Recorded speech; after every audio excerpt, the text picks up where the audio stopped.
നമസ്കാരം. കഴിഞ്ഞ ദിവസം എൻ്റെ ഒരു ഫ്രണ്ട് കുറേ വർഷങ്ങൾക്ക് ശേഷം ഞങ്ങൾ യാദൃശ്ചികമായിട്ട് കണ്ടതാണ്. ഞങ്ങൾ രണ്ടുപേരും കൂടി ഒരു കോഫി ഹൗസിൽ പോയിട്ട് ഒരു ചായ കുടിക്കാൻ വേണ്ടിയിട്ട് കയറിയതാണ്. അങ്ങനെ അവിടെ കയറി ഞങ്ങൾ കുശലാന്വേഷണമൊക്കെ നടത്തിയതിനു ശേഷം ഞാൻ ഇദ്ദേഹത്തോട് ചോദിച്ചു എങ്ങനെയുണ്ട് കാര്യങ്ങളൊക്കെ എന്ന് ചോദിച്ചു. ഇദ്ദേഹം എടുത്ത വഴിക്ക് എന്നോട് പറഞ്ഞത് ഞാൻ ആകെ പ്രശ്നത്തിലെന്നാണ്. അപ്പം ഞാൻ ചോദിച്ചു എന്ത് പറ്റിയെന്ന് വെച്ചു. എത്ര കിട്ടിയാലും തികയണില്ല.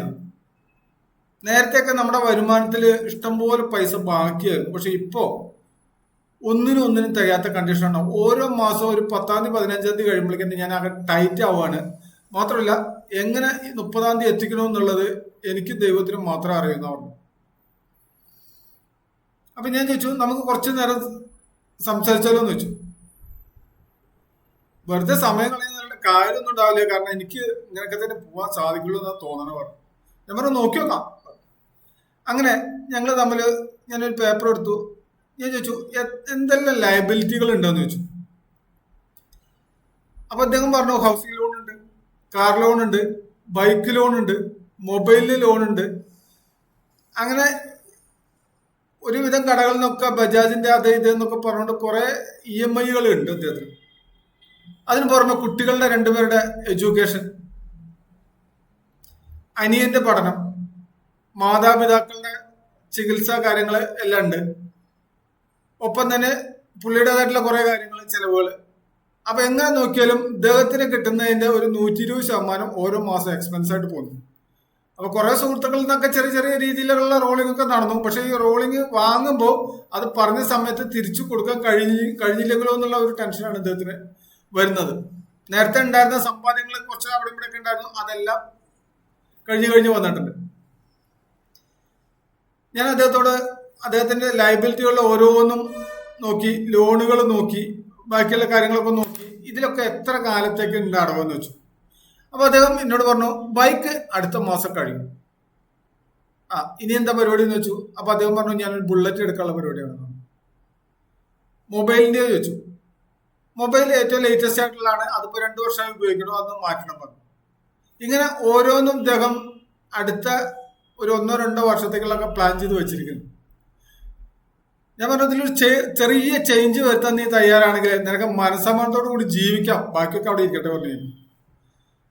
അപ്പൊ അദ്ദേഹം പറഞ്ഞു ഞാനിപ്പോ ഇത് എന്ത് ചെയ്ത് കഴിഞ്ഞാലും എന്റെ ബാധ്യത കുറയ്ക്കാണ്ട് ഒന്നും നടക്കില്ല പറഞ്ഞു. ഞാൻ പറഞ്ഞു പുതിയ ബാധ്യതകൾ നീ ഏറ്റെടുത്തുകൊണ്ടിരിക്കുകയാണ്, അതുകൊണ്ടാണ് നിനക്കൊരിക്കലും സ്വസ്ഥത സമാധാനം വേണമെന്നുണ്ടെങ്കിൽ പുതിയ ബാധ്യതകൾ ഏറ്റെടുക്കുന്നൊന്ന് നിർത്തുക, ഒപ്പം തന്നെ പഴയ ബാധ്യതകൾ കുറച്ച് കൊണ്ടുവരിക. അത് മാത്രമാണ് ഇതിനുള്ള ഏക പോംവഴി പറഞ്ഞു. അതിൽ എന്നോട് പറഞ്ഞു എന്നാ നീ ഒന്ന് പറയും, ഞാൻ നോക്കട്ടെ, നീ എന്തായാലും വലിയ ഫൈനാൻഷ്യൽ അഡ്വൈസർ ആണല്ലോ പറഞ്ഞു. ശരി പറഞ്ഞു. അങ്ങനെ ഇരുന്നു. ഞാൻ പറഞ്ഞു ഇന്ന് നിങ്ങൾക്കൊരു മാസം കിട്ടുന്ന വരുമാനം എത്രയാണ്? നമ്മൾ ഇതിന്റെ 90% മാത്രമേ ഓരോ മാസവും ചെലവഴിക്കുന്നുള്ളൂ. കുറച്ച് മാസങ്ങൾ കഴിയുന്ന സമയത്തേക്ക് നീ റിലാക്സ് ആയിട്ട് അടിപൊളിയായിട്ട് ജീവിക്കുന്നത് കാണാൻ. അങ്ങനെ ഞാൻ അദ്ദേഹത്തിന്റെ ഓരോ ലോണുകളും കഴിയുന്ന മാസങ്ങൾ ആദ്യം കാണിച്ചു കൊടുത്തു. ഇന്ന കാര്യങ്ങളാണ് ഇത്ര മാസം കഴിയുന്ന സമയത്ത് കഴിയുന്ന ഓരോന്നും പറഞ്ഞു കൊടുത്തു. ആദ്യം അടുത്ത മാസം കഴിയാൻ പോണത് ബൈക്കിന്റെ ലോണാണ്. അത് കഴിയുമ്പോൾ ബുള്ളറ്റ് എടുക്കണ ആണ് പ്ലാന്. ഞാൻ ചോദിച്ചു ഈ ബൈക്കിന് എന്തെങ്കിലും കുഴപ്പമുണ്ടോ എന്ന് വെച്ചു.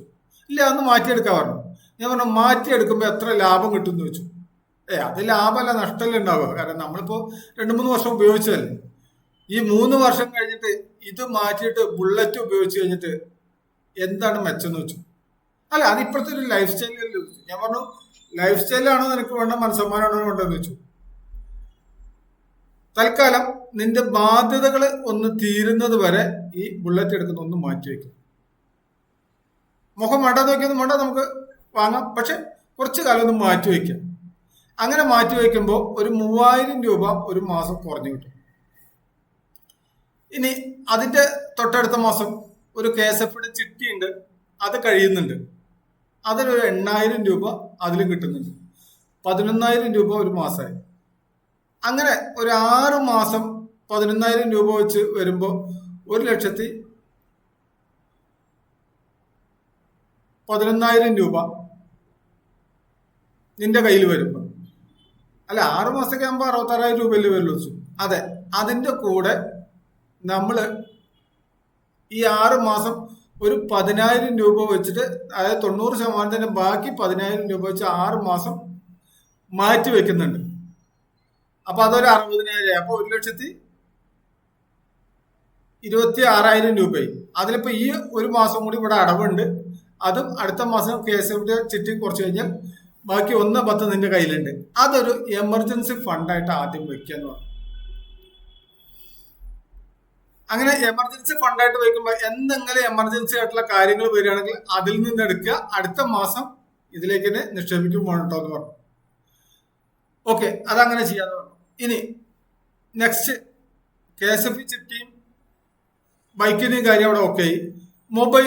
ഈ മൊബൈലിന് എന്തെങ്കിലും കംപ്ലൈന്റ് ഉണ്ടോ എന്ന് വെച്ചു. കംപ്ലൈന്റ് ഒന്നുമില്ല, പക്ഷെ പഴയ മോഡലായി 2-3 വർഷമായില്ലെന്ന് തോന്നുന്നു. ശരി, അത് നമുക്ക് കുറച്ചും കൂടെ ഒന്ന് നീട്ടി വെക്കാം.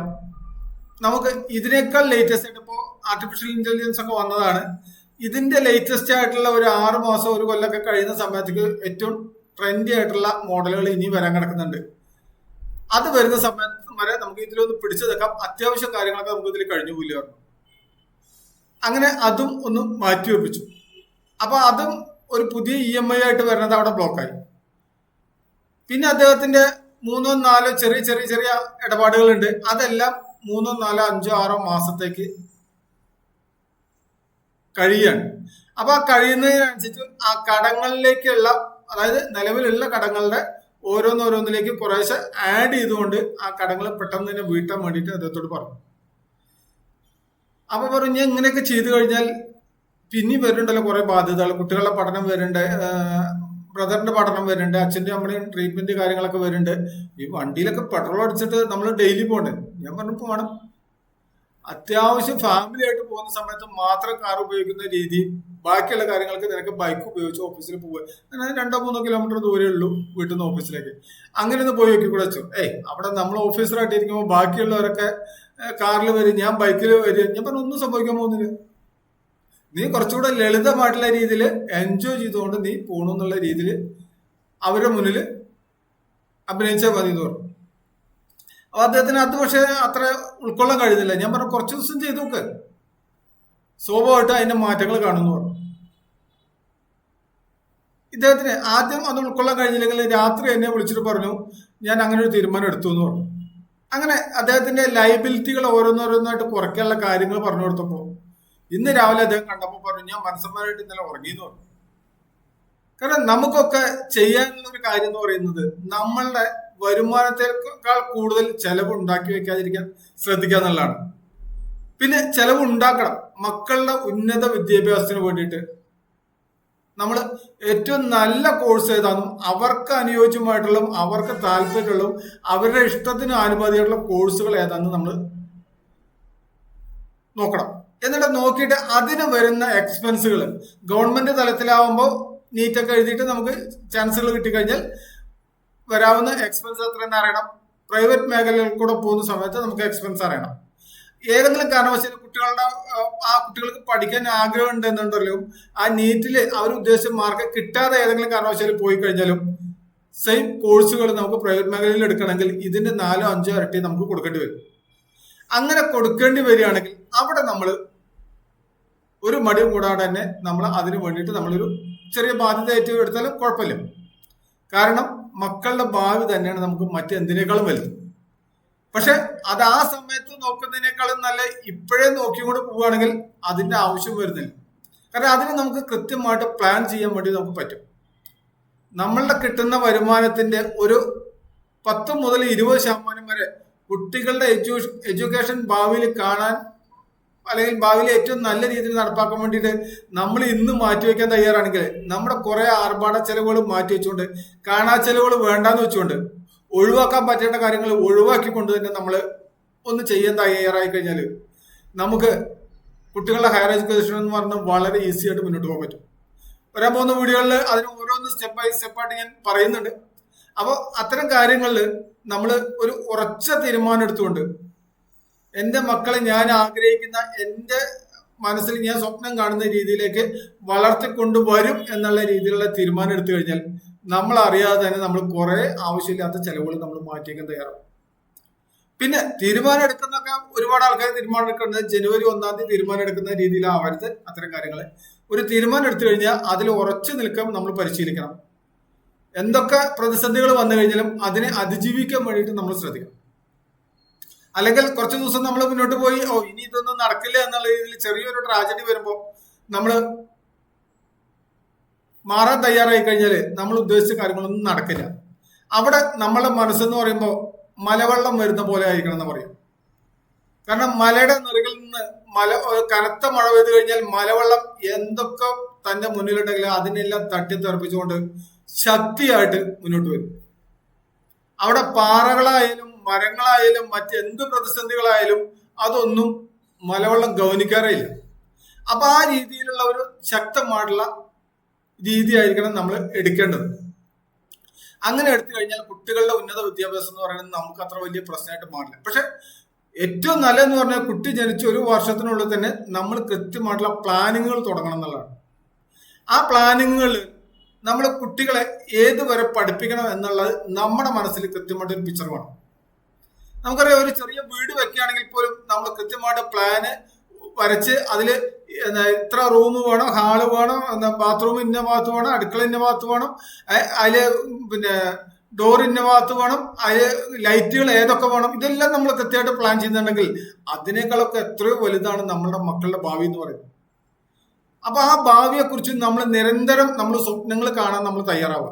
ആ സ്വപ്നങ്ങൾ പ്രാവർത്തികമാക്കാൻ വേണ്ടിയിട്ട് അവരോടൊന്നിച്ചിരുന്നുകൊണ്ട് നമ്മുടെ ഭാര്യയും മക്കളും അച്ഛനും അമ്മയൊക്കെ ഒന്നിച്ചിരുന്നുകൊണ്ട് നമ്മൾ ഈ കുട്ടികളും കൂടെ കേൾക്കുന്ന രീതിയിൽ നമ്മൾ അത് പ്ലാൻ ചെയ്യുമ്പോൾ ആ മക്കളുടെ മനസ്സിലേക്ക് നമ്മൾ അറിയാതെ തന്നെ ആ സ്വപ്നങ്ങൾ ആഗ്രഹങ്ങൾ അവരുടെ മനസ്സിലേക്ക് എത്തി. തന്റെ അച്ഛനും അമ്മയും ഇതുപോലുള്ള സ്വപ്നങ്ങൾ ഞങ്ങൾക്ക് വേണ്ടി കാണുന്നുണ്ടെന്നും അതിനുവേണ്ടി അവർ ഒരുപാട് ബുദ്ധിമുട്ടുകൾ ഉണ്ടെന്നും മക്കൾ തിരിച്ചറിഞ്ഞു കഴിഞ്ഞാൽ അവരറിയാതെ തന്നെ അവിടേക്ക് എത്തിപ്പെടാൻ വേണ്ടി അവർ പരമാവധി ശ്രമിക്കും. ഇനി നമ്മൾ ഉന്നത വിദ്യാഭ്യാസത്തിന് എത്തുന്ന സമയത്ത് നമ്മൾ ഉദ്ദേശിക്കുന്ന കോഴ്സ് ആയിക്കോളും ആ സമയത്ത് നമ്മൾ എടുക്കുക അല്ലെങ്കിൽ കിട്ടുക എന്നുള്ളത് നോക്കണ്ട. ആ സമയത്ത് മക്കളുടെ ടേസ്റ്റ് എന്താണോ അതിലേക്ക് നമുക്ക് ഫോക്കസ് ചെയ്ത് വിടാൻ പറ്റുന്ന ഇഷ്ടം പോലെ സാധ്യതകളുണ്ട്. അപ്പോൾ അതിലേക്ക് മാറ്റിവെക്കാനുള്ള ഏത് കോഴ്സിനാണെങ്കിലും നമുക്ക് വരാവുന്ന ഒരു എക്സ്പെൻസുകളുണ്ട്. അപ്പൊ അത് നമ്മൾ സ്റ്റെപ്പ് ബൈ സ്റ്റെപ്പായിട്ട് നമ്മൾ ചെറുപ്പം മുതൽ തന്നെ ഈ ഒരു സിസ്റ്റമാറ്റിക് ഇൻവെസ്റ്റ്മെന്റ് ഫണ്ടായിട്ട് നമ്മൾ രൂപീകരിക്കാൻ നമ്മൾ തയ്യാറായി കഴിഞ്ഞാൽ നമ്മുടെ എല്ലാ പ്രതിസന്ധികളും നമ്മളെ ഓവർടേക്ക് ചെയ്യാൻ പഠിക്കും.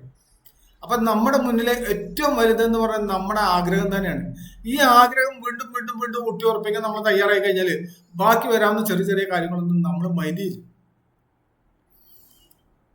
ചിലപ്പോൾ നമ്മൾ കാണാറില്ലേ, അതായത് ചെറിയൊരു മഴച്ചാറിലുണ്ടായി കഴിഞ്ഞാൽ നമ്മൾ പുറത്തേക്ക് ഇറങ്ങാൻ മടിക്കുന്ന ആൾക്കാർ ഒരു എമർജൻസി വന്നു കഴിഞ്ഞാൽ മഴയൊന്നും വക വെക്കാതെ നമ്മൾ കൂളായിട്ട് പോകും.